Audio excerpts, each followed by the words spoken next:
एक गांव में हसन नाम का एक मेहनती 15 साला नौजवान रहता था। वो अपनी बूढ़ी माँ के साथ एक छोटे से घर में रहता था। हसन की सारी उम्मीद उसके खेतों से वाबस्ता थी।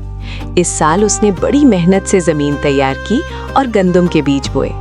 मगर कई हफ्ते गुजर गए, आसमान से एक बूंद बारिश भी ना गिरी। जमीन खुश्क होने लगी और खेतों में दरारें पड़ने लगी। गांव के लोग परेशान हो गए। कोई कहता इस साल फसल बर्बाद हो जाएगी, कोई कहता अब अल्लाह ही रहम करे।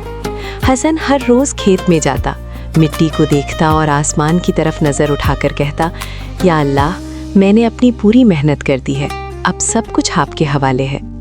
दूसरी तरफ उसकी माँ भी बेटे की फिक्र में रहती थी।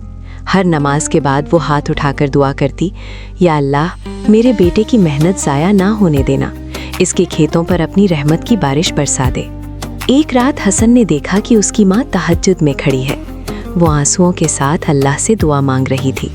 हसन के दिल को सुकून मिल गया। चंद दिन बाद अचानक आसमान पर गहरे बादल छा गए। तेज हवा चली और फिर मूसलाधार बारिश शुरू हो गई। जमीन सैराब हो गई और हसन के खेत हरे भरे हो गए। कुछ ही महीनों बाद उसकी फसल पूरे गांव में सबसे अच्छी निकली। हसन ने अपनी माँ के हाथ चूमते हुए कहा, अम्मी, ये सब आपकी दुआओं का असर है। माँ मुस्कुराकर बोली, बेटा, जब मेहनत के साथ माँ की दुआ और अल्लाह पर तवक्कुल हो तो अल्लाह अपने बंदे को कभी मायूस नहीं करता।